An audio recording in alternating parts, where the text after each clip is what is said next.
me in extending our condolences to the families and friends of those who sadly lost their lives as a result of Storm Ciara and Storm Dennis. I know we would also like to thank all those who are providing support to tackle the impact of these storms, including the Environment Agency, local authorities, our emergency services and our armed forces. Mr. Speaker, this morning I had meetings with ministerial colleagues and others. In addition to my duties in this House, I shall have further such meetings later today. Philip Dunn. Mr. Speaker, I'd like to associate myself with the thanks from the Prime Minister to all those helping in the aftermath of Storm Dennis. It's brought record high water levels. Record high water levels in the rivers Severn and Trent, and over 100 properties in my constituency have been flooded, bringing misery to those affected. The Severn in Bridge North, as we speak, has just breached its banks. Will the Prime Minister use his influence in the budget and later this year in the Comprehensive Spending Review to increase infrastructure spending on flood defences for communities at risk, and as part of his determination in this year of COP26 to show global leadership taking action on climate change, adaptation and mitigation? Indeed I can, Mr. Speaker, and I thank my right honourable friend. I can say that we have been ensuring that the Ministry of Housing, Communities and Local Government is able to extend the Bellwin scheme where appropriate, and I can also tell my right honourable friends that, of course, we are investing massively in flood defences. £2.6 billion has already gone in, and as he knows, we are pledged to commit another £4 billion to defend this country against flooding. Jeremy Corbyn. Thank you, Mr. Speaker. My thoughts are with those suffering across the world from the coronavirus, and I want to send a message of praise to medical and emergency staff all over the world for what they're doing to try and stop the spread of this disease. And I hope that public health services in Britain will get the resources they need. And there is an urgent question on this after Prime Minister's question time today. Thousands of people across the country are also still struggling with the devastating impact of the floods. I want to pay tribute to the work of the Environment Agency, the Scottish and Welsh governments, council staff, fire service who are helping local residents, and the huge numbers of community volunteers who've pitched in to help their neighbours. Does the Prime Minister agree with the Conservative leader of Derbyshire County Council that he's turned his back on the people affected by the floods? Mr. Speaker, since the flooding began, this government has been working flat out night and day to ensure that the people in this country get the support that they need, activating the Bellwin scheme, making sure that business gets the recovery relief that they need, the business rate relief, and, as I told the House just now, putting £2.6 billion now into flood defences and £4 billion more to come. Jeremy Corbyn. Mr. Speaker, you can't give local authorities the clear message you support them and then turn your back on them. Not my words. Conservative council leader said that. Yeah. When I visited Pontypridd last week, I saw at first hand the damage and destruction that these floods have caused to people's lives, homes and businesses. But the Prime Minister was silent, sulking in his Grace and Favour mansion at Chevening. After 2 weeks of flooding, Mr. Speaker, there are now even memes being produced not asking, where's Wally, saying, where's Boris? When is the government going to stop hiding and show people that he actually cares? Or is he too busy going about some other business? Maybe if he's too busy, he could send his chief advisor, Dominic Cummings. I'm sure he'd be very well received in all the flooded areas. Mr. Speaker, I'm very proud of the response the government has mounted over the last few days, and we convened the National Flood Response Centre on the 14th, and since that event, since the flooding began, there has been a constant stream of ministerial activity led by my right honourable friends, the Secretary of State for the Environment, the Secretary of State for Communities and Local Government, and never forget that in spite of the flooding, and no one should underestimate the anguish that flooding causes. And of course, it's an absolute shock to the households that are affected. But it is thanks to the measures that this government has put in that 200,000 households have been protected from flooding. And we don't hear that from the honourable member. During the election campaign, I wrote to the Prime Minister demanding that Cobra be called to deal with the floods at that time. He very reluctantly agreed with that and eventually did call a meeting of Cobra. The situation now is even worse across the country than it was then. No Cobra has been called, or is he just pretending to care when he doesn't really care at all because there's no votes on the line at this moment? Mr. Speaker, as he knows perfectly well, there have been a stream of ministerial meetings since the flooding began. The National Flood Response Centre was convened on February the 14th, and I have been directing things, as he perfectly knows. Cobra is a reference to Cabinet Office Briefing Room A. It is not the only room in which meetings can take place, Mr. Speaker. Mr. Speaker, the issue is very serious for people around the country whose homes are being flooded. They need help and support. They don't need trite answers like that from their Prime Minister.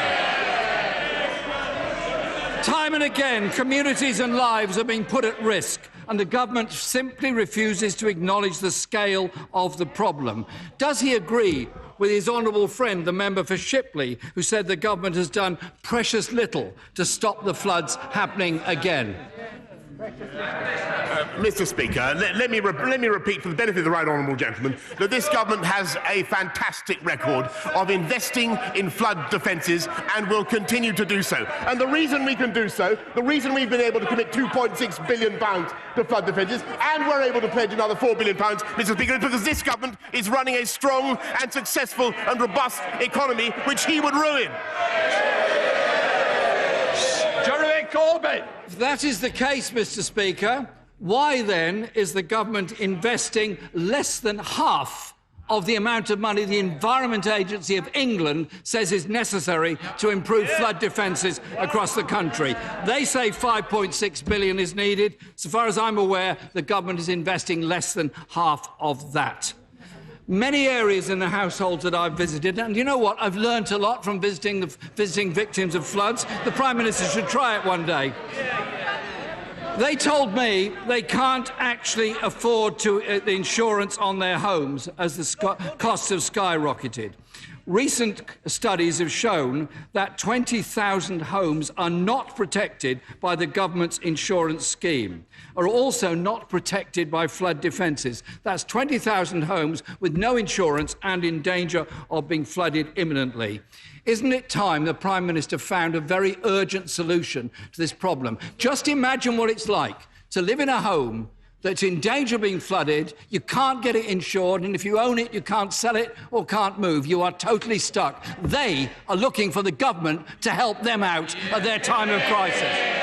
Well, Mr. Speaker, he is perfectly right in the sense that there are particular problems to do with the insurance that I think anybody who's visited a flood-affected household will know. Flood Ray, on the other hand, has provided cover for over 164,000 households since 2019. We are now looking, since last December's events, we are now looking at what we can do to protect households that do not have proper insurance. But he also knows that there are measures in place to ensure that householders get £500 and £5,000 to compensate themselves from the worst damage that flooding can do. And that is cash that we can put in thanks to the investments that we have made in flood defences, which, believe me, would be beyond the capacities of any government led by a government led by the right honourable member. Jeremy Corbyn!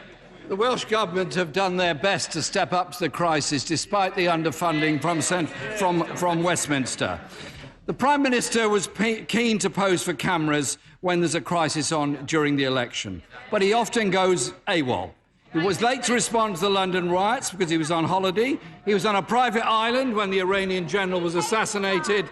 And last week, he was with his head in the sands in a mansion in Kent. The MP for Calder Valley, another of his colleagues, said it's not good enough. How can the country trust a Prime Minister, a part-time Prime Minister?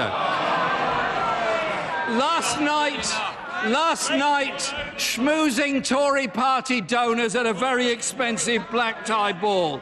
instead of getting out there and supporting the people who are suffering because of the floods. This government needs to step up to the plate and invest in defences and ensure there is real insurance for people whose homes are being ruined by these floods as we speak. Mr. Speaker, the right honourable gentleman asked what this government has been doing in the last few days. Well, let me tell you, not only have we been investing massively in flood defences and compensating those who suffered from flooding, but we've been stopping the early release of terrorists. We've restored the nurses' bursary. We're beginning work on 40 new hospitals. We're recruiting 20,000 more police officers. And we can do that, Mr. Speaker, because we have a strong and dynamic economy with employment at record highs, unemployment down to the lowest levels since the early 70s, wages going up, home ownership up. And what are they doing, Mr. Speaker? They're still deciding. Listen to them jabbering away, Mr. Speaker. Jabbering away. I think we'll have a little bit more silence on the second one. Prime Minister. Quite right, Mr. Speaker. Jabbering away because they still can't decide whether or not they want to be in the European Union. And the hottest topic of debate in the Labour Party is what job should the right honourable gentleman have in the shadow cabinet after the leadership election. Mr. Speaker, they are engaging themselves in narcissistic debate about the Labour Party. We are getting on in delivering on the people's priorities. The Prime Minister will be aware of the concern in settled rural communities such as those in North East Hertfordshire because of intentional, unauthorised development of travellers' sites. This leads to large numbers of lorries, large numbers of caravans coming onto land where there's no planning permission, and then subsequently the ignoring of enforcement when the local authority tries to intervene.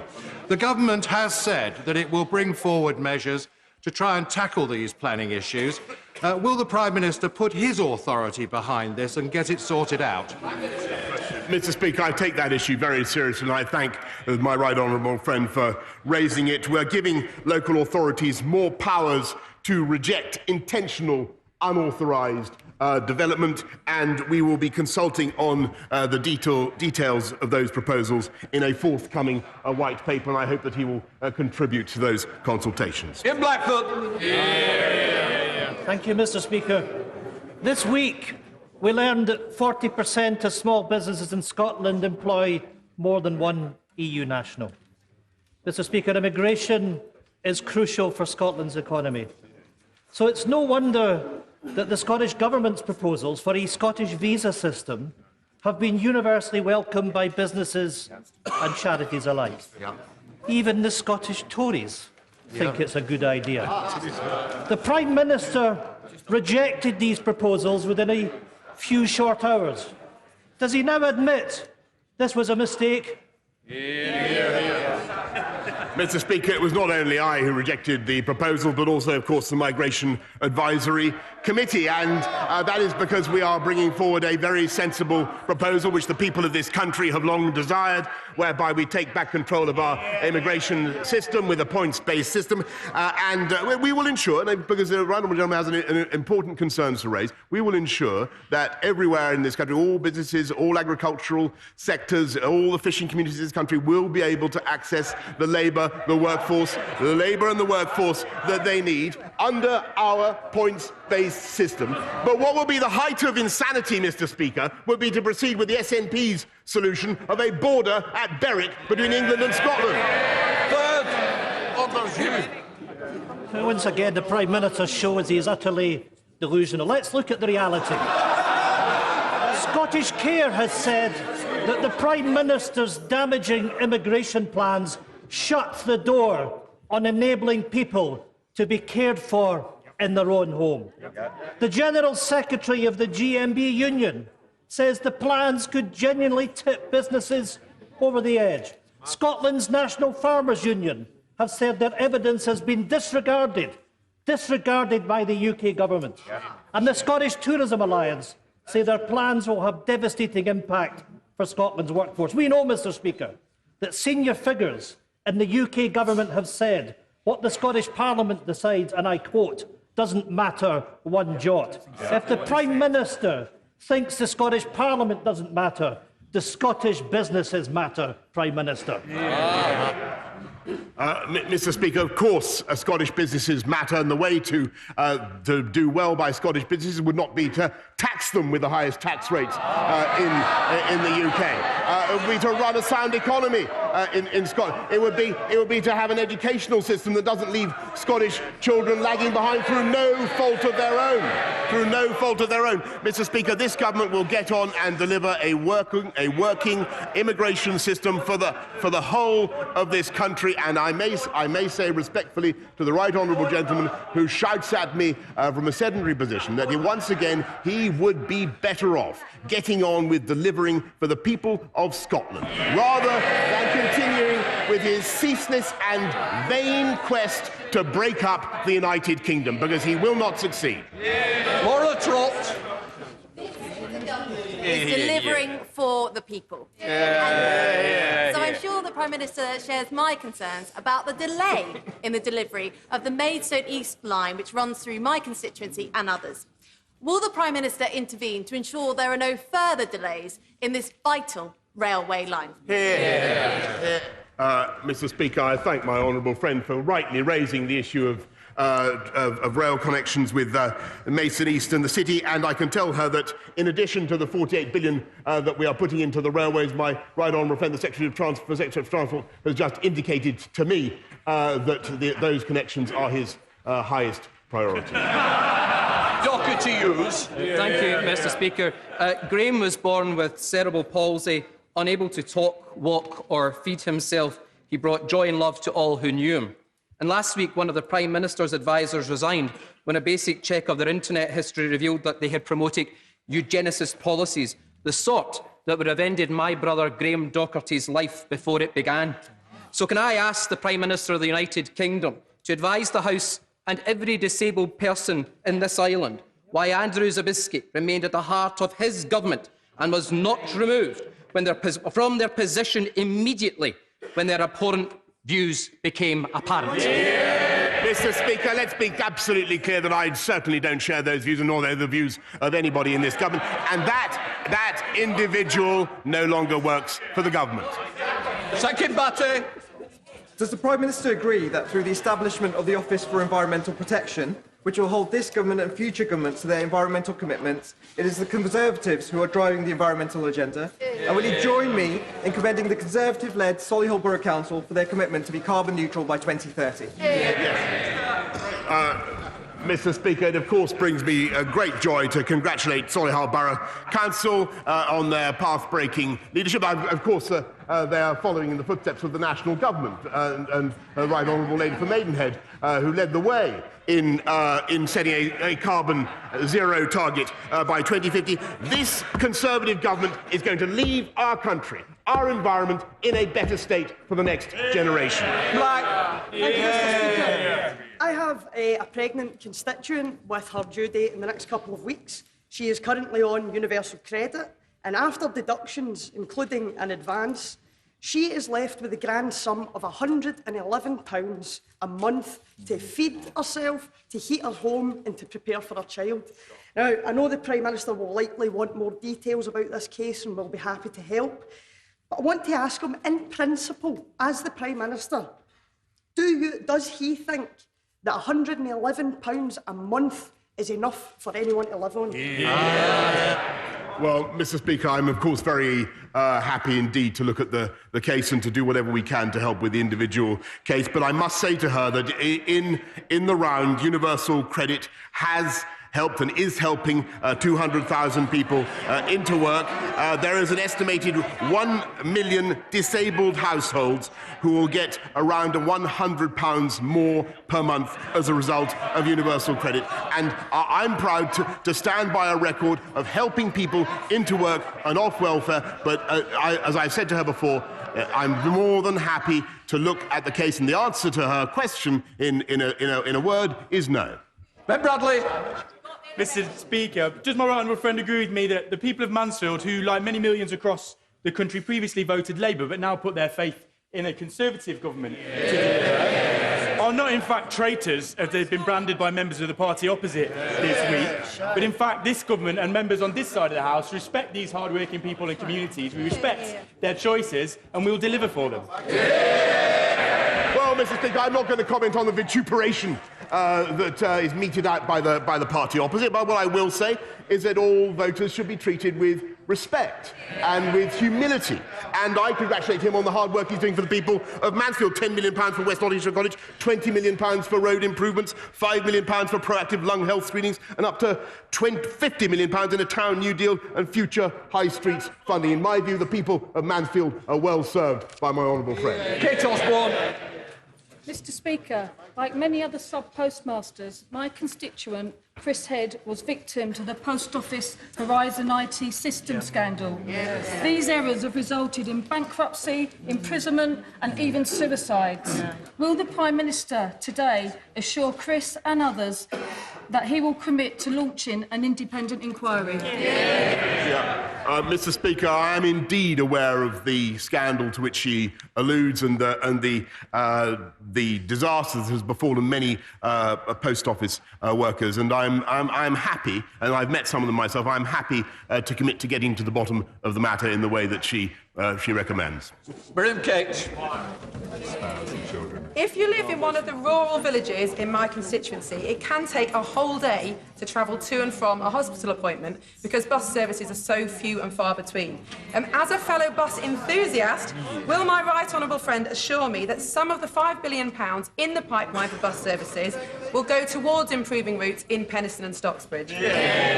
Mr. Speaker, my honourable friend is absolutely right about the vital importance of buses and their transformative power, but as for the detail about what will happen in Penistone and Stockbridge, she will have to await the upcoming national bus strategy, which will be along very shortly.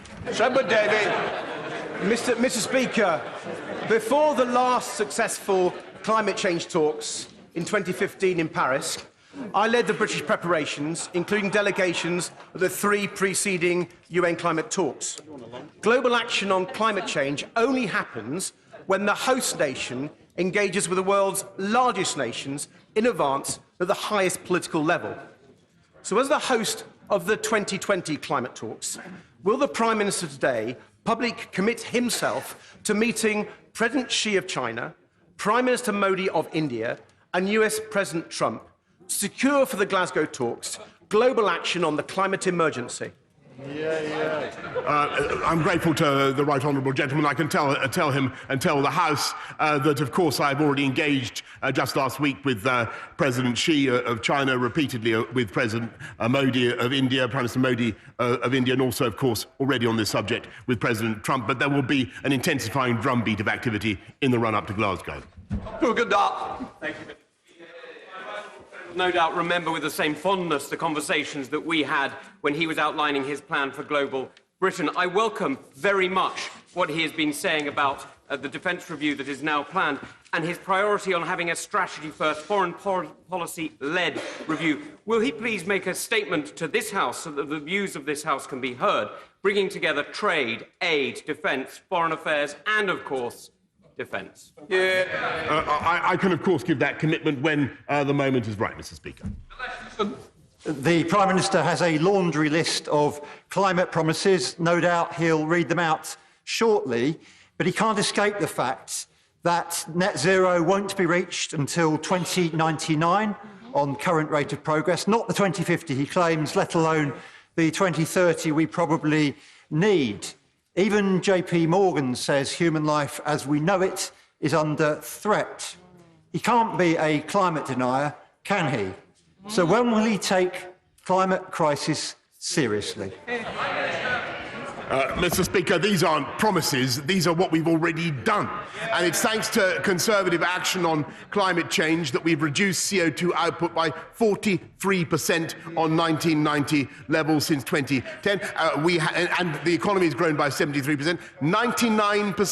99% of all the solar panels installed in this country have happened under this Conservative government. And let me tell you that in 1990, this country was 70% dependent on coal. Today it's 3%, and they'd reopen the coal mines, Mr. Speaker. Thank you, Mr. Speaker. John Downey, the IRA terrorist responsible for the Hyde Park bombing in 1982, which killed 11 soldiers, received a letter of comfort from the government, and his trial collapsed. Corporal Dennis Hutchins received a letter in 1974 saying he would not be prosecuted in connection with the shooting incident which took place in Northern Ireland. He was then investigated again in 2011 and told there was no further grounds for taking any action.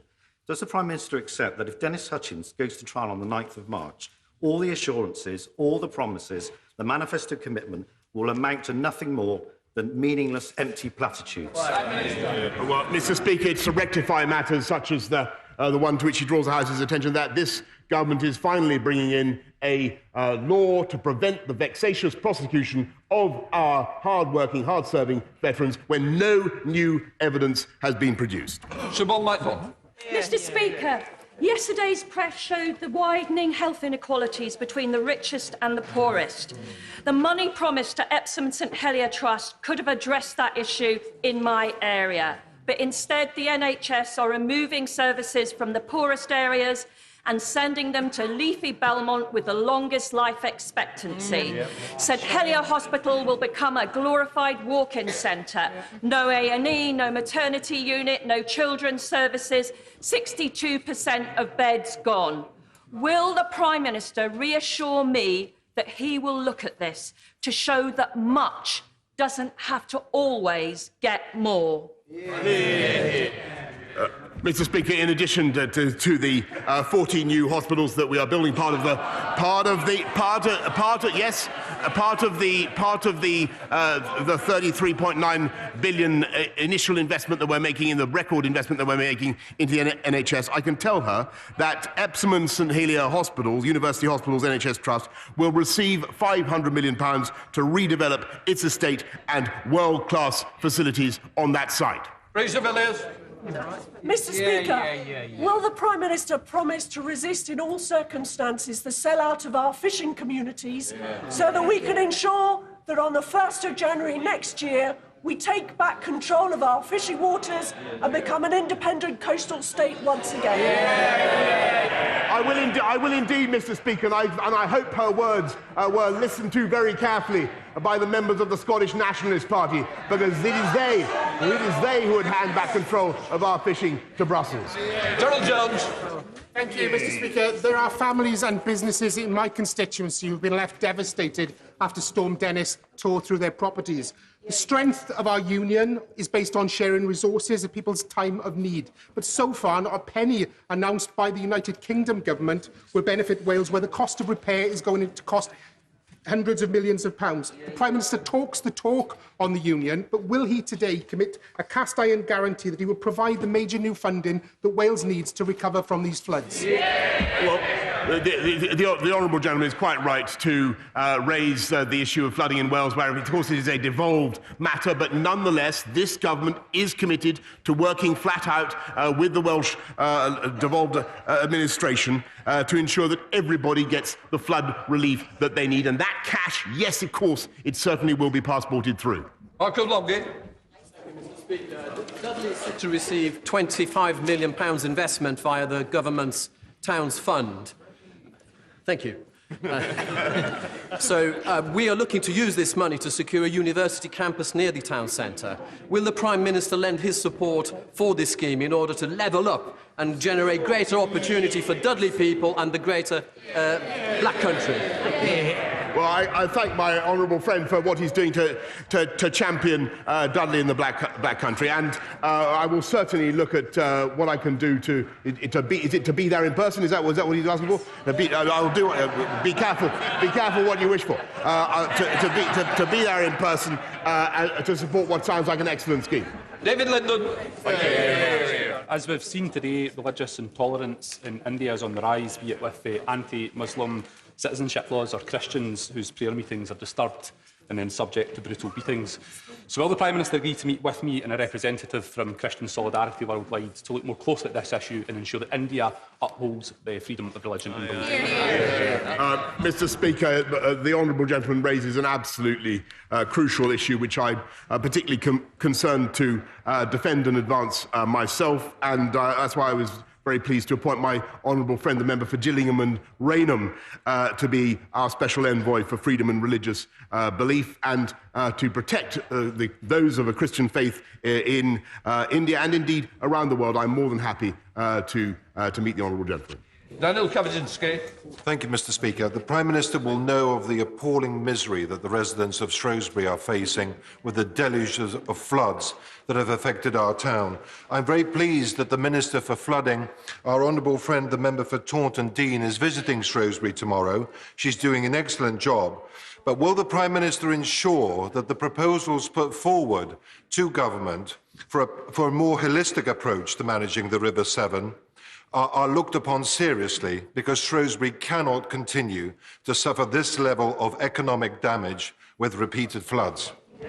Mr. Speaker, my honourable friend is absolutely right to raise the concerns of the people of Shrewsbury in the way that he does, and everybody can see how serious the problem is now with the Severn, and I will ensure that the Department of the Environment working with the Environment Agency, takes necessary steps. Mr. Speaker, Sir Michael Marmot's damning findings outline the devastating impact that a decade of this government's cuts has had on a constituency like mine in Gateshead.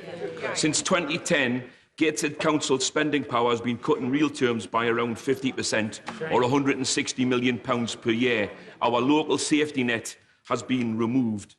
What does the Prime Minister intend to do as a matter of urgency to reduce the stark and worsening health and life expectancy inequality between north and south, rich and poor, so that people in the poorest areas of my constituency can expect to live as healthily and as long as those in the most affluent areas of his constituency? Well, Mr. Speaker, actually I have the highest respect for Professor Marmot and did a lot of work with him in London, and where we did a huge amount to reduce health inequalities and inequalities in life expectancy. But there is more to be done, and I do not deny it. And that is why this government is absolutely committed to uniting and levelling up across our country, with the biggest ever investments in the NHS, with massive investments in education and, of course, in early years provision. And I make absolutely no apology for the campaign for levelling up that we are about to undertake. And I just repeat my point to the House. There is only one way that we can fund this, only one way we can achieve this, and that is to have a strong and dynamic economy. And I would rather have a country and a society where we believed in hope and opportunity and the importance of work rather than welfare and benefits. And that is our approach. Order. I have granted leave to the Right Honourable Member for Bromsgrove to make a personal statement following his resignation from government. I remind the House that there can be no debate arising from such statements nor interventions. I call Sajid Javid, the Right Honourable Member. Thank you, Mr. Speaker. It has been 8 years since I last stood to speak as a backbencher, and it is a privilege to do so again. When I left these benches, it was to become a minister in the Treasury, and it seems apt that I went back to whence I came, the circle of life. I'm very proud to represent the good people of Bromsgrove, and I will, of course, continue to do so. I will also continue to champion the causes that I believe in most, albeit from outside the government. I confess that I had hoped to have a little longer to make a difference from the inside. So, with thanks for your permission to speak, Mr. Speaker, I thought it would be appropriate to briefly explain first to the House why I felt that I had to resign as Chancellor of the Exchequer. I would also like to take this opportunity to thank all those colleagues in this chamber and beyond for their messages of thanks in the last 2 weeks. And I want to take the opportunity too to thank my family for their love and patience over the last few years. Yeah. I came into politics, Mr. Speaker, to give something back to the country that has given me so much. And while I do not intend this to be my last chapter in public life, in whichever form that may take, I'm immensely grateful for the trust and the support of colleagues in all the roles that I have had. After first holding 2 ministerial positions within the Treasury and then returning as Chancellor, I've had the huge privilege of running 4 departments. Each taught me more than the last, and it shaped my understanding of government. I can look back and say to myself, very sincerely, that I've never once made a decision, or indeed given advice on a decision, that I did not believe was in the national interest. You see, Britain's democracy and economy are strong because of its institutions and its people. Conservatives especially believe that no particular person or even a government has a monopoly on the best ideas. It is through these checks and balances of credible institutions, be it the Treasury, the Bank of England, the Office of Budget Responsibility, indeed this House, that we arrive at sensible decisions that are in the national interest. Now, when reflecting on the dynamic between number 10 and number 11, it is natural to look at past relationships. There is no one size that fits. Any model that works or doesn't depends on the personalities that are involved just as much as the processes. It depends on the mutual respect and trust that allows for constructive, creative tension between teams. And it is that creative, that dynamic, that it has always been the case that advisors advise, ministers decide, and ministers decide on their advisors. I couldn't see why the Treasury, with the vital role that it plays, should be the exception to that.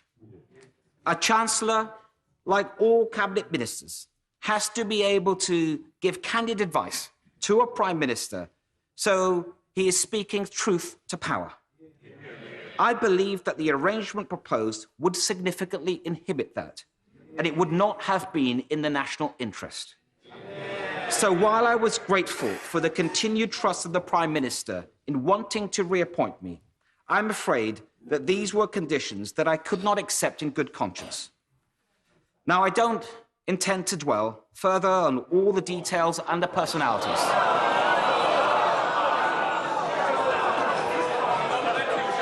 The comings and goings, if you will.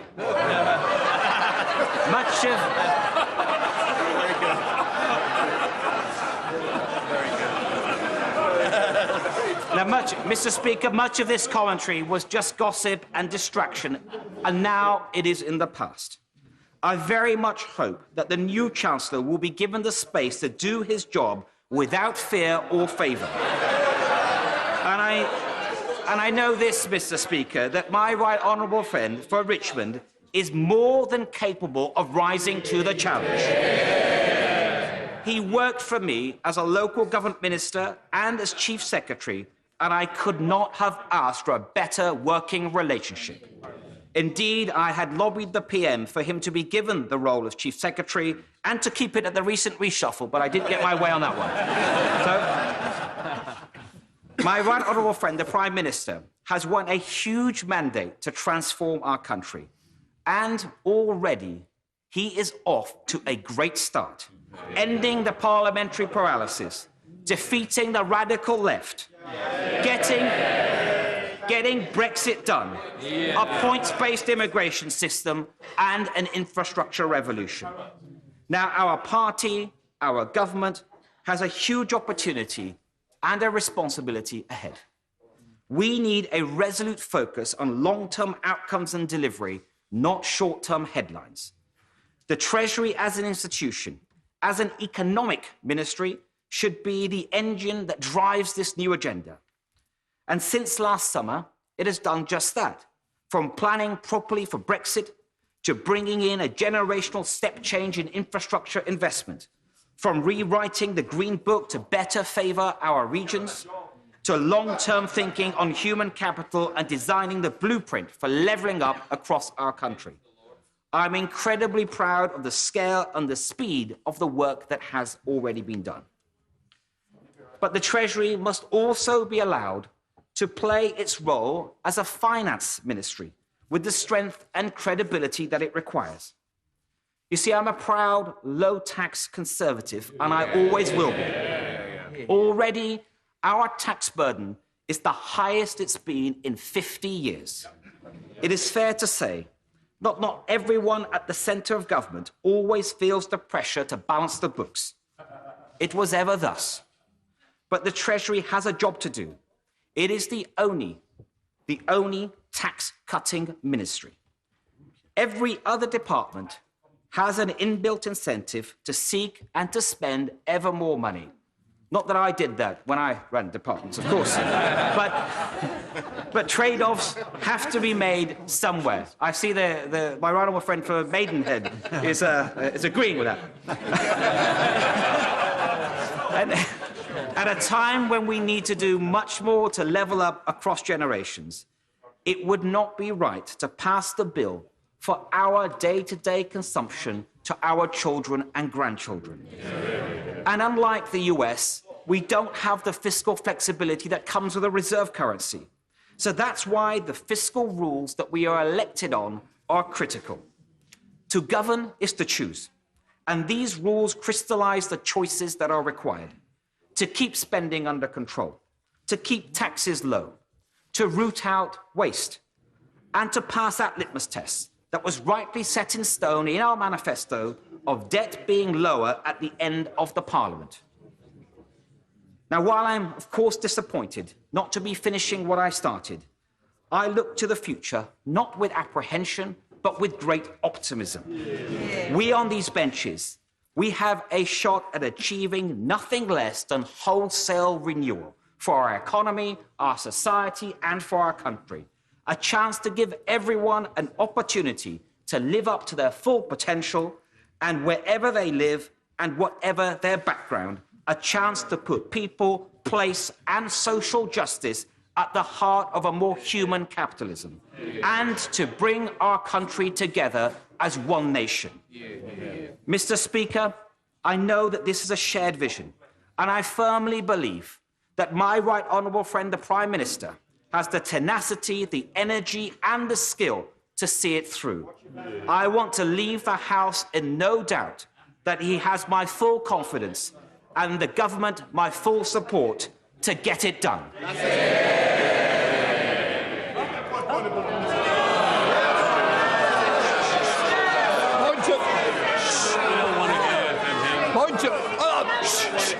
Just sit down. Point of order, Prime Minister. Mr. Speaker, would it be in order for me to thank my right honourable friend for the grace with which he has just spoken, for his immense service to this country in several departments, and to remind my right honourable friend that he has friends and admirers on all sides of this House of Commons. As the Prime Minister knows, he is correct. It's not a point of order, but I'm sure it will be on the record. No. I'm not going to take any more points of orders because they're coming. Because I want to get this statement underway. Points of order will follow. We now come to ministerial statement. Secretary of State for Health and Social Care. Secretary of State Matt Hancock.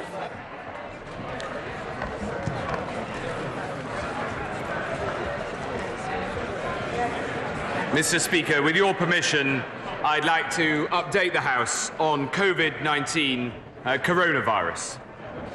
Mr. Speaker, as of this morning, 7,132 people in the UK have been tested for the virus.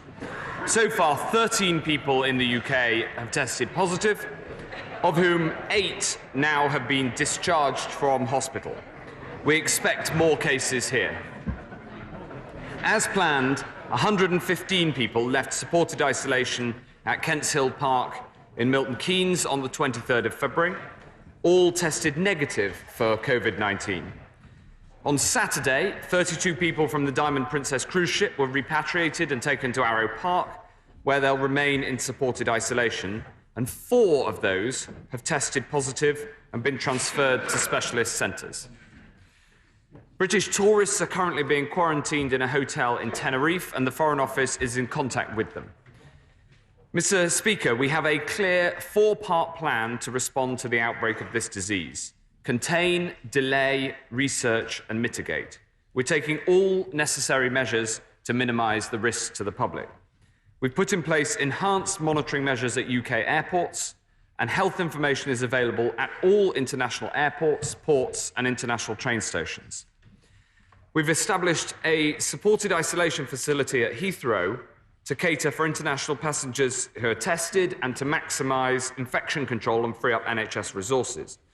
The NHS is testing a very large number of people who travel back from affected countries, the vast majority of whom test negative. In the past few days, we've published guidance for schools, for employers, first responders, for social care and the travel industry on how to handle suspected cases. If anyone has been in contact with a suspected case in a childcare or an educational setting, no special measures are required while test results are awaited.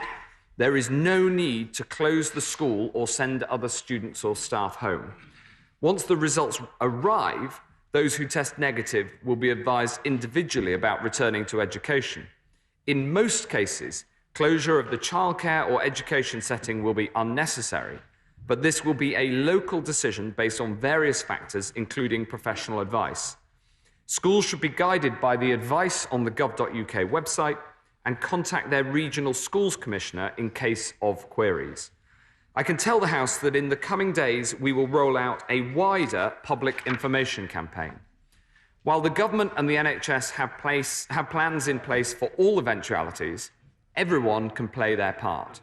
To reiterate, our advice is for everyone to take sensible precautions like using tissues and washing hands more. Yesterday, we updated our advice to returning travellers from northern Italy, defined as anywhere north of but not including Pisa and Florence, as well as Vietnam, Cambodia, Laos and Myanmar.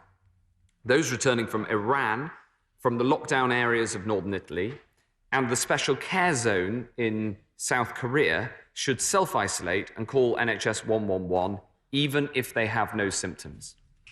We're working closely with the World Health Organization, the G7, and the wider international community to ensure that we're ready for all eventualities. We're coordinating research efforts with international partners, and our approach has at all times been guided by the Chief Medical Officer, working on the basis of the best possible scientific evidence.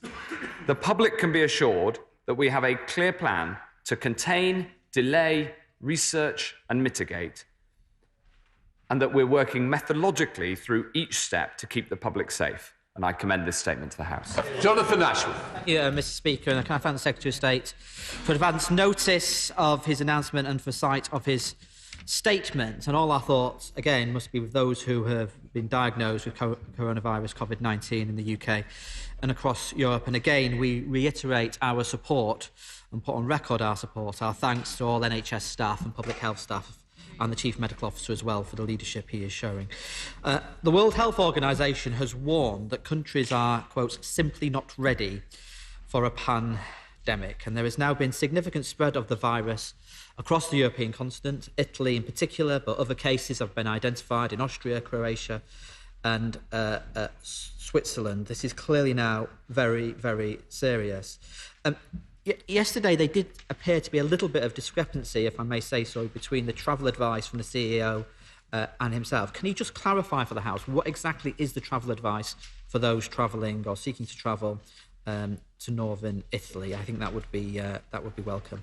We welcome his remarks or his plans for Heathrow. Could he just explain to the House why that facility is only proposed for Heathrow and why it's not going to be similar facilities will not be in place at other major airports, particularly the bigger airports like Manchester and so on. He mentions the situation in Tenerife. We're all obviously very concerned about the situation in Tenerife. Could you just offer a little bit more detail on what advice and support is being offered to British nationals at this hotel? I note what he says about schools and entirely understand what he says about schools, but we do have several schools in England and Northern Ireland shut completely at the moment for a deep clean after students and teachers have returned from skiing trips. I understand his point about schools should check the relevant websites and get local advice, but is he expecting any advice to be sent to schools from the Department for Education? And if schools have to start shutting, is the government looking at putting in place arrangements for alternative schooling provision for those affected? Now, turning to the NHS more generally, could you just update the House on how many specialist beds are available across the NHS and how many ECMO beds are available across the NHS? We know, of course, that the NHS is under intense pressure at this time of year. Indeed, today the BBC is running with a story about people waiting on trolleys in hospital corridors and so on.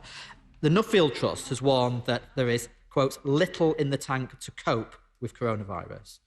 At the same time, Public Health England has announced that tests for coronavirus are being increased to include people displaying flu-like symptoms at 11 hospitals and 100 GP surgeries across the UK.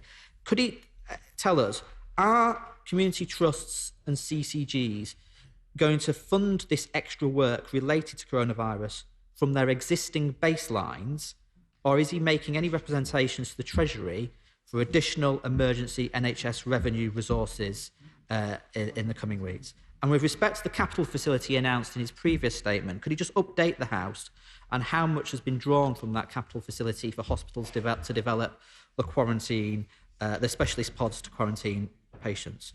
But can I reiterate, on behalf of the opposition, we want to work constructively with the government on this issue. We are broadly supportive of the steps he is taking, and I hope he understands we are trying to be constructive in the questions we are asking, and we will continue to thank all NHS staff for the work that they are doing at this difficult time. Thank you, Mr. Speaker. I join with the honourable gentleman in reiterating our thanks to all the NHS staff, Public Health England staff, and others who've been working so hard on this. And I also want to express my thanks both to him and, in fact, to every single member of this House with whom I and my ministers and department have had dealings on this issue, in each and every case, everybody has taken a responsible and proportionate approach. This is not a political matter. This is a matter of keeping the public safe, and everybody has played their part in this House too. There are, of course, plans in place in case of this virus becoming pandemic, but it is not yet certain that it'll become pandemic, and so we are still in the phase of the plan which is contain, where we aim to contain the virus both abroad and here at home to prevent it from becoming a pandemic, whilst, of course, ensuring that plans are in place should that happen. On the specific point of the advice on travel to Italy, all but essential travel is not recommended to the quarantined areas of northern Italy. And the advice of those returning from northern Italy is very clear, which is that if you're coming back from the quarantined areas, then please self-isolate. And if you're coming back from the whole of northern Italy, then please self-isolate if you have symptoms. I hope that advice is very clear, and it's also available on the website. He asked the question about Heathrow. We've expanded the availability of supported isolation facilities because just having Arrow Park and the Milton Keynes facility available is not appropriate for individual travellers who we think need to be quarantined. At the moment, those numbers are low, which is why we only need one facility. We've chosen one near Heathrow because that's simply the point of the biggest throughput. But of course, we don't rule out rolling that out more broadly if we think it's necessary. He asked about advice to schools. We have repeatedly issued advice to schools, which goes from the Department for Education. I'm glad to see the Minister for Schools in his place. And we issued revised advice to schools this morning.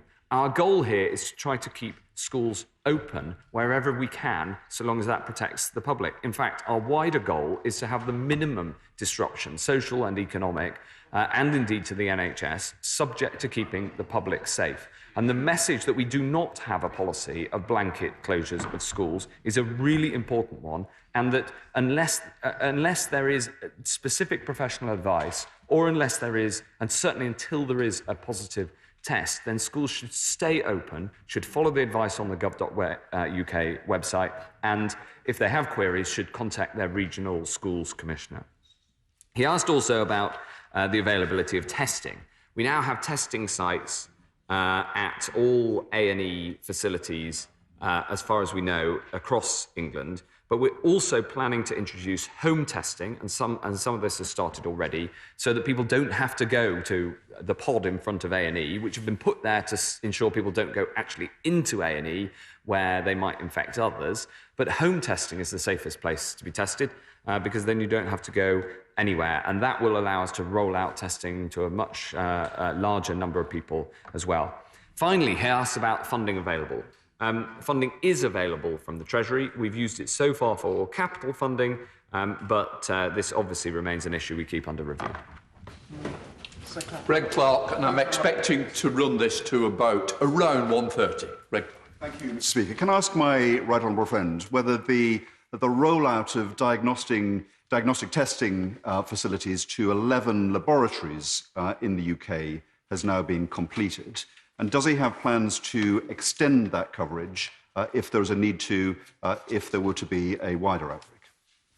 There has been a rollout to a wider number of laboratories, and we also have plans that we're working through at the moment for wider commercial diagnostic testing, and we're working with around a dozen private companies to ensure that we get rollout to using private diagnostic testing companies, not least because there is globally a search for essentially a by-the-side-of-the-bed testing capability. At the moment, all testing is done in labs, which means you have to take the swab, take it to the lab, and then get the result. Where we want to get to is that you can have testing capabilities, the bit of kit, sitting by the bedside of the patient so that tests can be done and run on site. There is a global search for that capability. It does not yet exist. We're putting funding and support into making it happen. I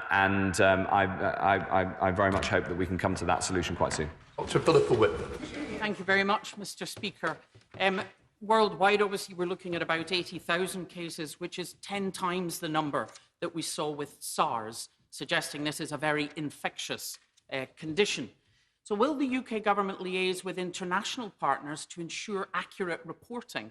Because it will be critical to map the spread of this, and there will be a danger some countries underreport because they will be afraid of economic impacts. Is any consideration being given to using actually thermal detection technology at Heathrow so that actually that could be spread across more sites? Because we can no longer just think it's only people coming from a few countries. Really, people can be following different routes, and therefore almost everyone would need to be screened who's coming in. Obviously, preventing or containing the initial spread, as the Secretary of State spoke about, there's only a very small window of opportunity where that is possible. And one of my concerns I raised the last time is not self-isolating asymptomatic people, particularly when we're aware that the case that spread to others in the UK was someone who was not significantly symptomatic. We don't know what the prodromal phase is, and therefore people could be spreading this condition when we don't know. So the advice really needs to be clear. Does he recognise the confusion there is now that if you're coming back from certain parts of North Italy, you must self-isolate even if asymptomatic, but if you're coming from China, you don't need to self-isolate if you're asymptomatic? And I think that's really causing confusion, and we may end up behind the curve when, if containment is going to work, you have to be ahead of the curve. Obviously, self-isolating does not count as illness. So will the government send a clear message to employers so that those who are advised to self-isolate will still be paid or receive sickness cover? Because otherwise there will be people who will feel they must go to work because they simply can't afford to have no income for 2 weeks. Now, the Secretary of State suggested he wouldn't go to wider northern Italy, and the Chief Medical Officer suggested people with health conditions shouldn't. But travel insurance only kicks in if the Foreign and Commonwealth Office gives a very clear guidance. So will that guidance be changed to actually make it that people shouldn't be travelling to wider northern Italy and indeed other areas, so that people are again not disadvantaged by not having travel insurance if they choose not to put themselves and indeed all of us at risk of spread? Thank you. Mr. Speaker, the Honourable Lady is right about concerns about underreporting, especially in some countries. I'm afraid that I don't recognise some of her clinical observations about this, and I don't recognise the idea that we should change travel advice between China and Italy, what we should do is base travel advice on the clinical evidence based on the experts. And I'm very happy to ensure that she gets a full briefing from the medical experts to ensure that she gets the clinical points right. On thermal detection, rather like stopping the flights, this is against clinical advice. The clinical advice is not to undertake thermal detecting because you get a lot of false positives. And indeed, the only country in Europe that undertook thermal detection at the border that I know of was Italy, and it has now been the scene of the largest outbreak. Finally, a very important point about people in work and who go to self-isolation. Self-isolation on medical advice is considered sickness for employment purposes. It's a very important message for employers and for those who can go home and self-isolate as if they were sick because it's for medical reasons. Drew Mercer.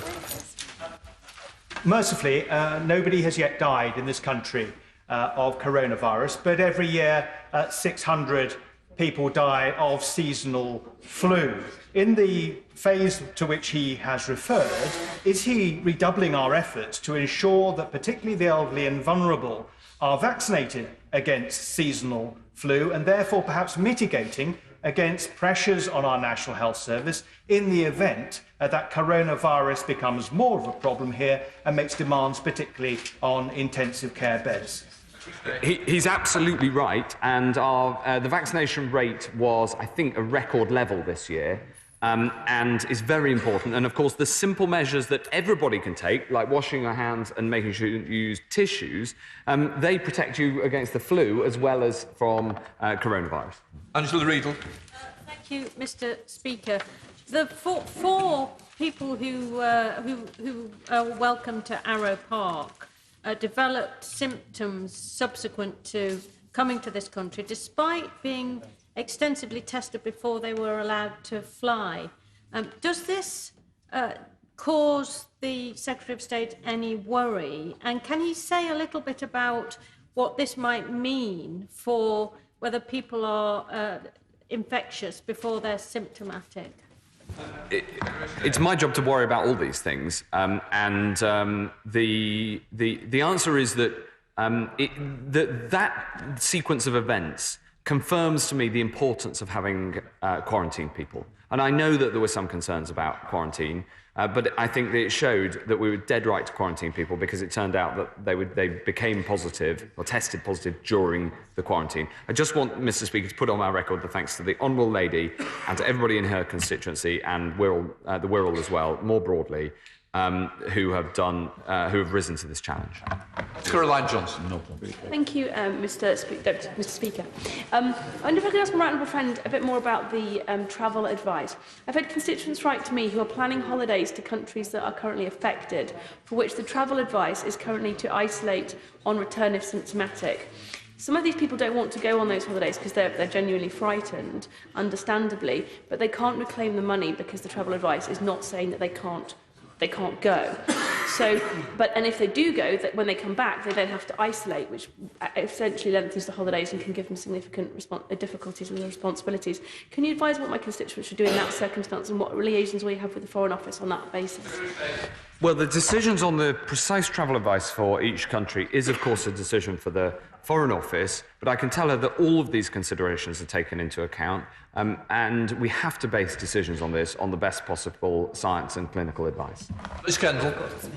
Mr. Speaker, can I ask the Secretary of State what assessment the government has made of the potential economic consequences of the spread of the coronavirus globally and within Europe and the UK? He will know that Northern Italy, for example, is in lockdown, that we have seen other countries that have had much greater spread of the disease actually providing some sort of economic stimulus because whole areas are shutting down. We are not there at all in the UK, but has he spoken and discussed this issue with the Treasury, because the potential impact on growth and the nervousness of financial markets about this is very real.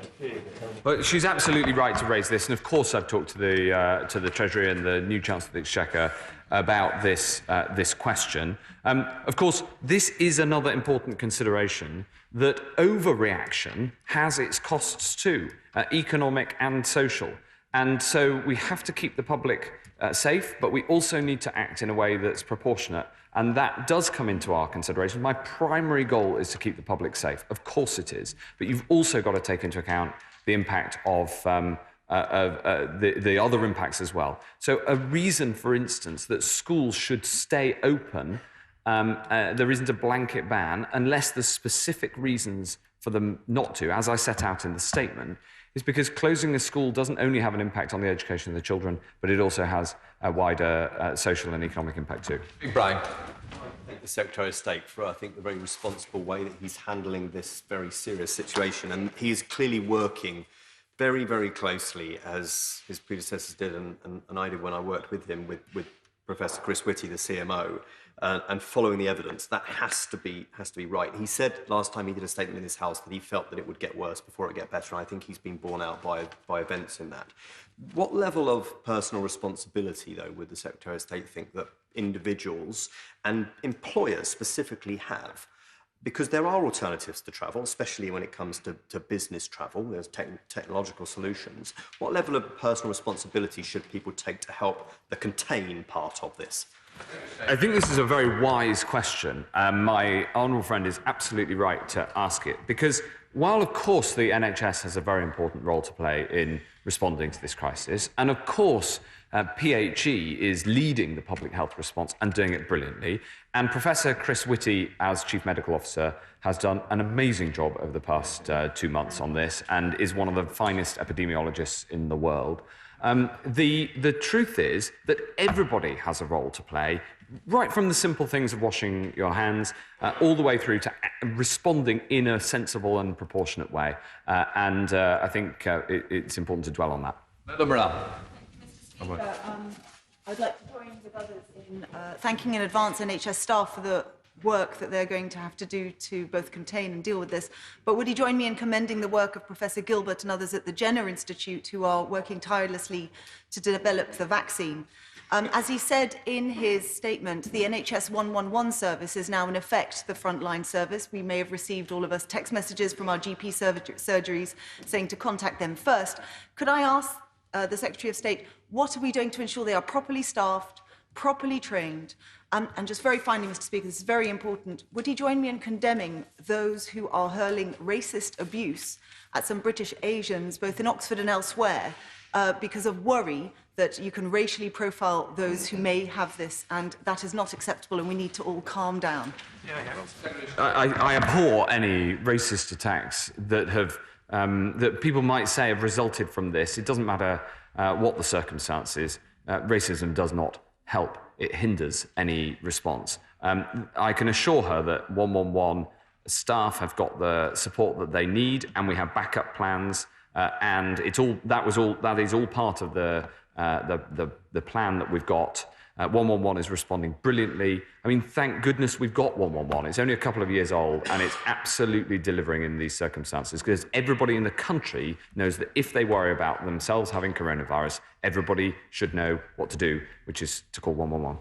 Greg McKinnon. Thank you, Mr. Speaker. I really do pay credit to the Secretary of State at this very difficult time, and his statement has been very measured. He mentions four means: containment, delay, research and mitigation. Obviously, containment and delay comes with it serious economic and social disruption. We're seeing that in the markets at the moment. I would say mitigation is what we must be doing the most. We're seeing a very strange virus here with a very long period between infection and symptoms. The number of interactions people are making will be simply innumerable during that perhaps 2-week, maybe even longer period, which makes the thermal testing, which is often the first way forwards, a difficult one to actually analyse. So I think I'd like to see the Secretary of State look more seriously with the CMO and other international experts at whether this is simply another flu virus that is difficult, problematic, but recoverable from. Thank you. I will certainly do that. I would just, and I agree with him on the importance of mitigation. I mean, the mitigation strand is really about should this become a full-scale pandemic and the very significant impact that that would have on the country, including, of course, on the NHS. I would also just pick him up on the delay strand of this work is that even if we don't succeed in containing this, we want to delay its arrival so that it doesn't all arrive in one big peak, but arrives over time so that we can better cope with it. That's what the delay strand is all about. And of course, the contain strand is about trying to stop that from happening at all. Alex Shovel. Thank you, Mr. Speaker. As the House knows, I was in self-isolation last week because Harry Horton of ITV alerted me to the fact that there'd been a confirmed case at the UK Bus Summit, which I attended. When I rang 111, the advice was, if I'd been in contact with the person who had coronavirus, I should self-isolate. If I hadn't, I wouldn't. But no agency could confirm or deny whether I'd been in contact or not. So more work on tracking needs to be done. Will the Secretary of State consider, for instance, like the Chinese government, developing a tracking app to help people in that situation? Well, I'm very happy, subject to consent, to look at that. But I would also say that the way that contact tracing works is that once the positive case is identified, you go out from the positive case rather than going from the wider population, including attendees at the bus conference, and then going in. So it was the contact tracing was undertaken in the correct way, and indeed the majority of cases that we found here in the UK have been found through the proactive contact tracing undertaken by Public Health England, which commends them on their approach. Thank you, Mr. Speaker, and can I thank the Secretary of State for that statement. Obviously, it's something that affects all of our constituencies. So will he confirm that he will continue to provide further information to the House as the situation develops and more information becomes available to us so we can keep our constituents' minds at rest that everything that can be done is being? Yes, absolutely. Of course, I'll keep the House and the wider public updated. That's an incredibly important part of this. And of course, for any colleague, my door and the door of the Minister for Public Health is always open to answer any questions. Thank you, Mr. Speaker. Can I ask what steps the government is taking in partnership with tech companies to battle fake news on coronavirus?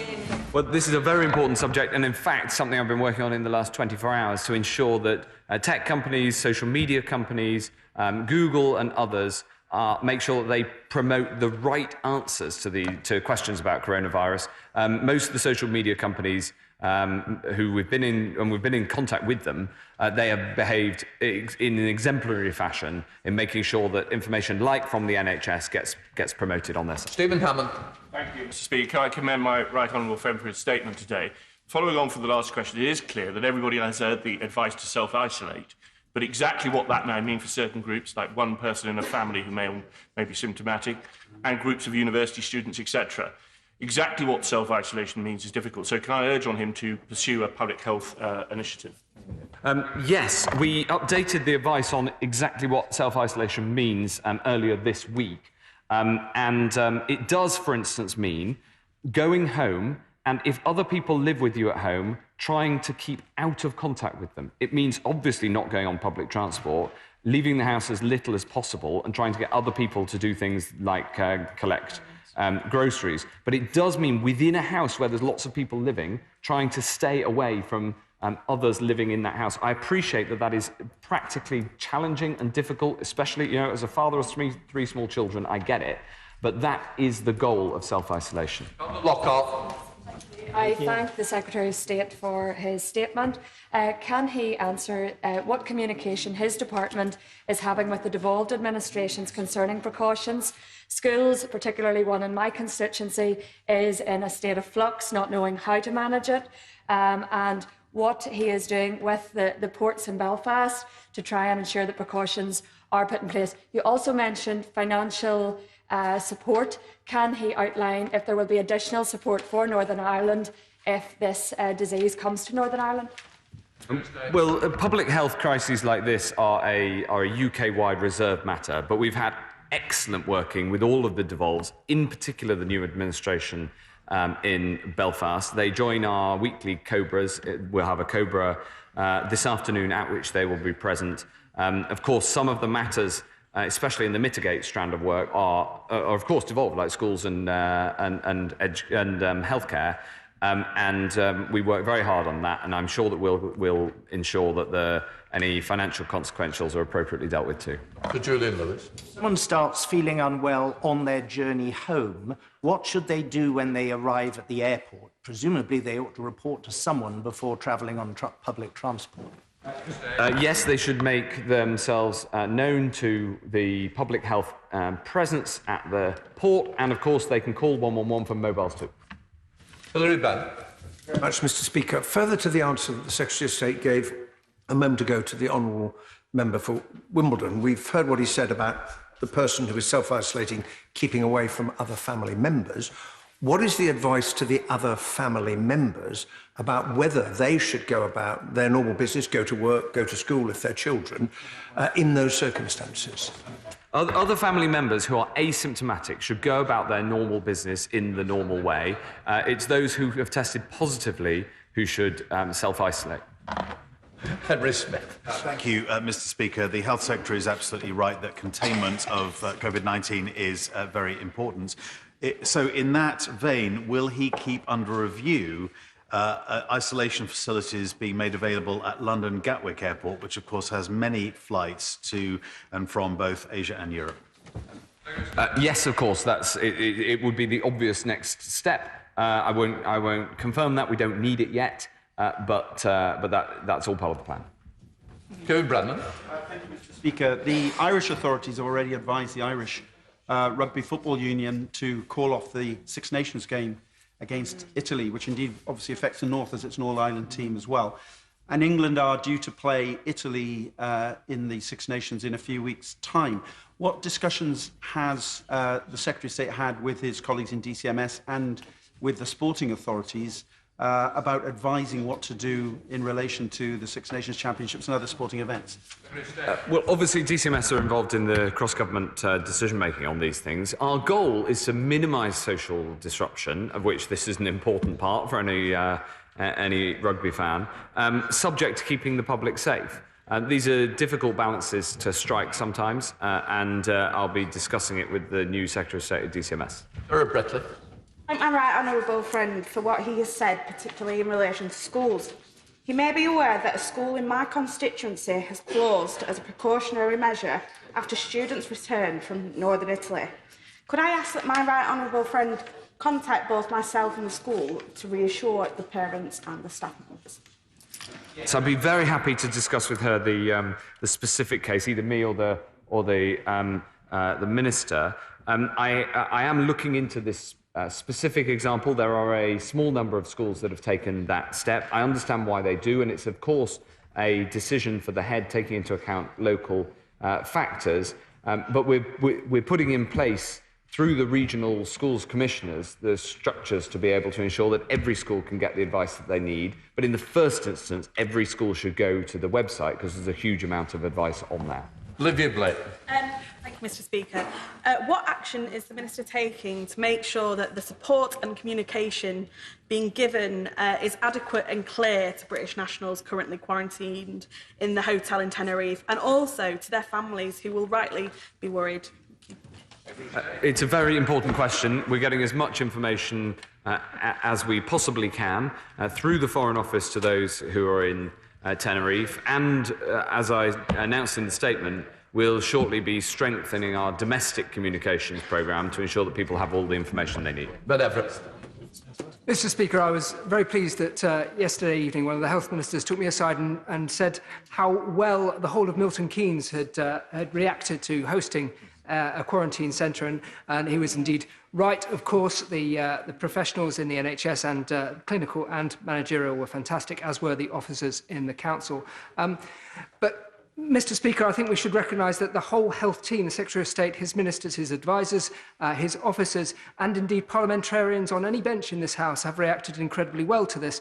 And so can the Secretary of State reassure us that this is part of the UK being the best prepared or very well prepared in the world to deal with this kind of outbreak? Mr. Speaker, he's right about Milton Keynes, and the people of Milton Keynes have done exactly the right thing, and I'd add to his list Milton Keynes Hospital, which has done a brilliant job.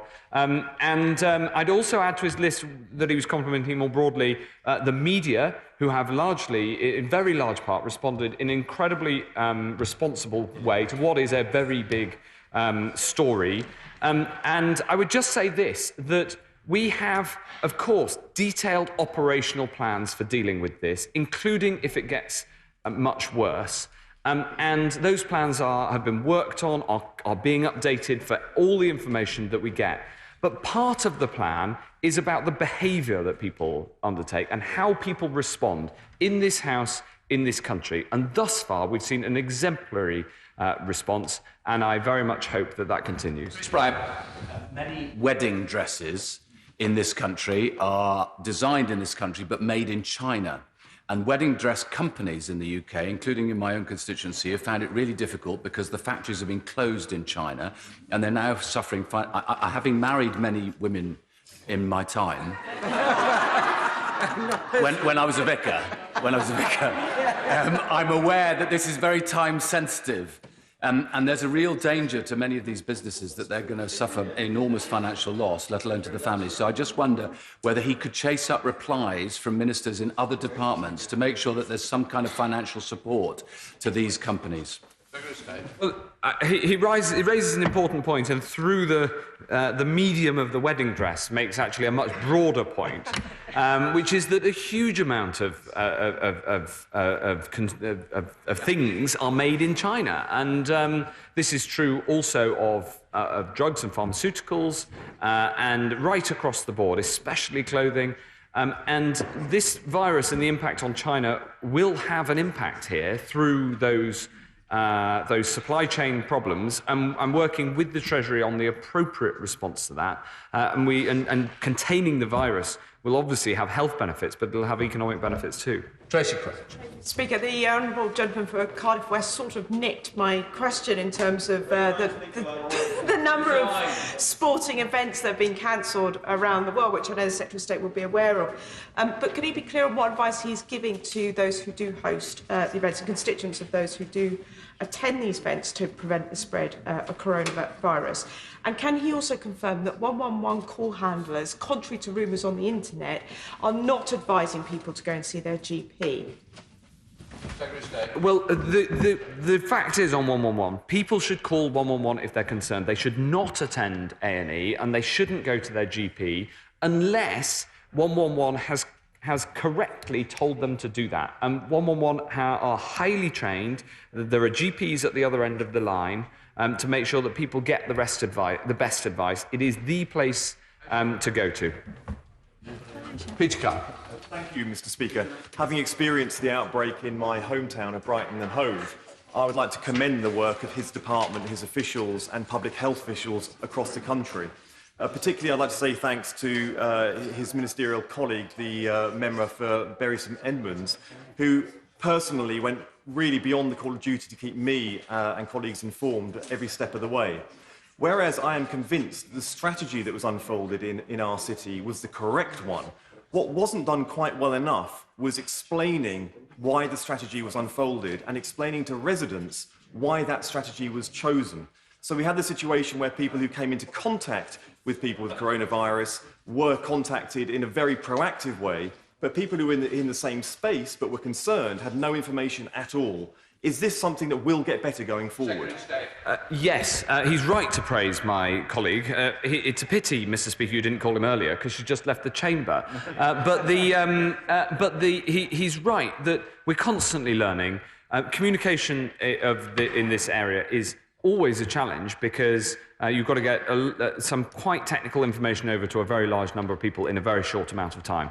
We do our very best, but we're constantly learning from what went well and what went badly, and I'd love to hear more from him about how we can improve it for the future. Thank you, Mr. Speaker. Following on from my honourable member's question, in your statement you referenced a public information campaign.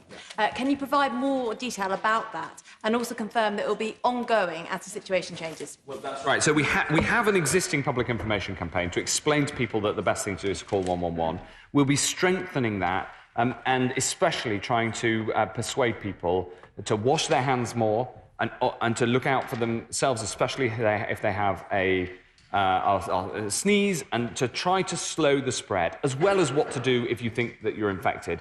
And getting this information right across to the whole population is incredibly important. Ian Paisley. I welcome the Secretary of State's level-headed, clarion certainty in how he's approached what is a very difficult event. And it does give confidence to many people across the country, that approach. Cambridge House Grammar School in my constituency had to send home pupils yesterday. They appear to have acted absolutely by the book in terms of the advice that was given us. So therefore, I welcome the communication between the Department of Health here and the Department of Education and Health in Northern Ireland. And I hope that that continues. With regards to the game to be played on Saturday between Italy and Ireland, many Ulster players and Ulster fans watch that matter very, very closely. His counterpart in the Republic of Ireland, Simon Harris, has said the game should be stopped.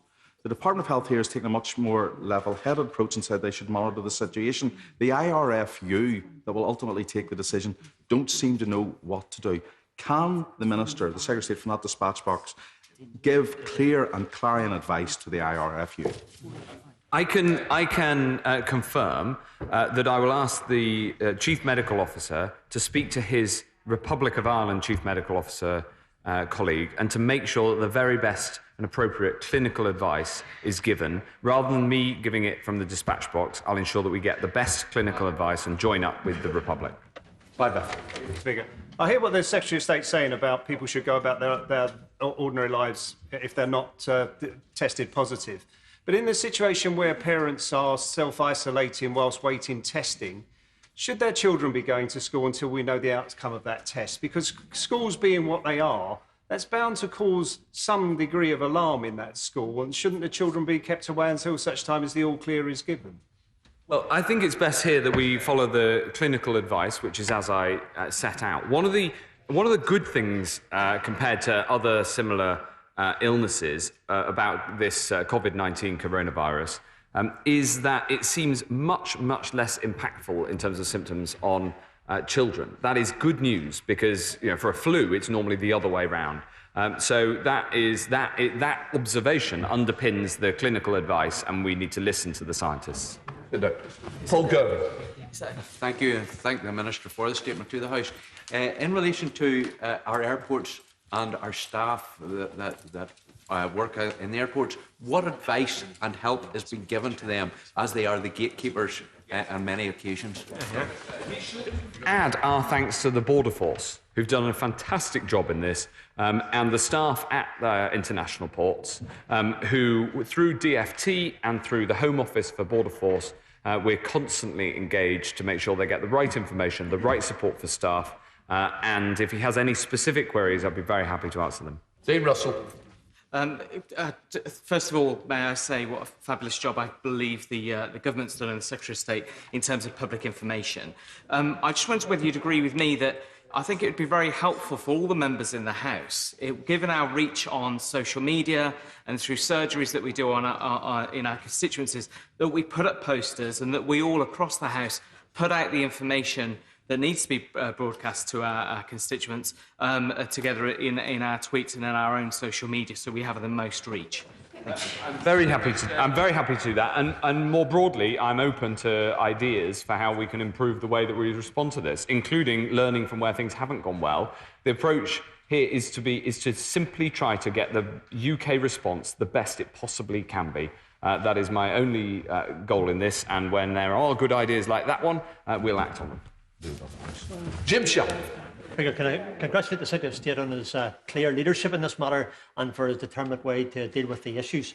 He referred to a number of schools in Northern Ireland. But can I ask this question? Northern Ireland schools are now concerned about their proposed trips planned in advance, paid for and soon to travel. What advice would the Secretary of State give to those schools, not only in Northern Ireland but across the whole of the United Kingdom? Should they travel or not? The critical thing is to follow the Foreign Office travel advice, which is informed by the evidence, including by the scientists, which is constantly held under review and which is clearly published on their website. Point forward, Alex Cunningham. Thank you very much, Mr Speaker. It's timely that there are health ministers actually in the chamber, because there have been two important announcements this week in connection with the dangers of smoking. One is an attempt by a tobacco manufacturer to interfere in the development of public health policy. The other is the projection by Cancer Research UK that the government will miss their target for reducing smoking levels to 5% for adults. It will now take a further 7 years to reach this target. Mr Speaker, are you aware if any minister from the Department of Health is planning on making a statement on this projection and the government's attitude to tobacco companies trying to muscle in on public health policy? I can assure the honourable gentleman that nobody's been in touch to tell me that any minister is going to make a statement. I think the good news is that the Secretary of State for Health has certainly heard your plea. Right. Stephen Doherty. Thank you, Mr Speaker. You will be aware, Mr Speaker, of the very serious concerns that have been raised on all sides of the House, including just now in Prime Minister's questions about the appointment of the racist, sexist and eugenics supporter Andrew Sabisky to a senior role at number 10 Downing Street, which the government have yet to answer questions on. I wrote, Mr Speaker, to the Cabinet Secretary, the Prime Minister and the Minister for the Cabinet Office, asking a series of questions about the nature of his appointment, his vetting and the processes that led to it, but I've yet to receive a reply. So first, Mr Speaker, do you know how I can encourage the government to respond urgently to those concerns, which I think are in the national interest and the interest of the House to know? But secondly, the Prime Minister today laid a written statement about the Security and Defence Review, and it's been alleged to me, Mr Speaker, that Mr Sabisky was employed to specifically advise on that review. The Prime Minister seemed to suggest we were going to have an oral statement on that soon to come. Could he tell me, has he had any notice of when the Prime Minister intends to come and answer questions, including who is advising on this very important review? I thank the honourable member for giving me notice of that.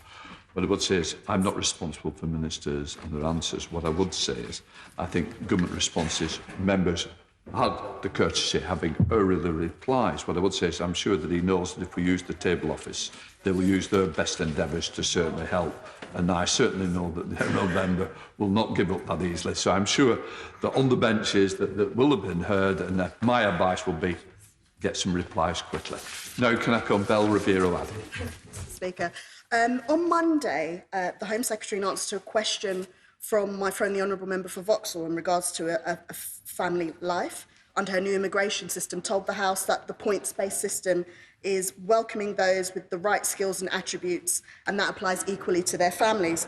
But in Home Office statement announcing the system, there is no provision for a right to a family life, and paragraph 22 says family reunion will not be a part of the points-based system, as is recommended to the government by the Migration Advisory Committee.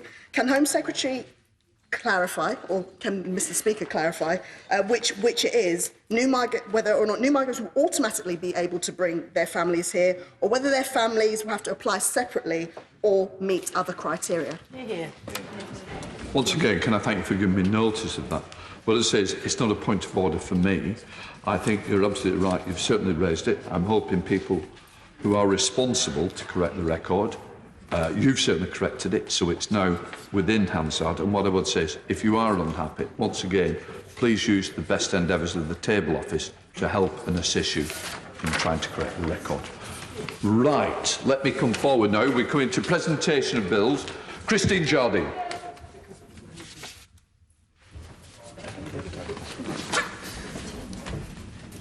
European Citizens' Rights Bill. Second reading what day? Friday, 15th May. Friday the 15th of May. We now come to the 10-minute rule motion. I call Chris Stevens. Well, thank you, Mr Speaker. I beg to move that leave be given to bring in a bill to amend the definition of worker and to make provision about workers' rights and for connected purposes. Madam Deputy Speaker, this, of course, is a reintroduction of a bill introduced in the last parliamentary session, which sadly did not reach a debate on a second reading. However, as more seasoned members of the House have taught me,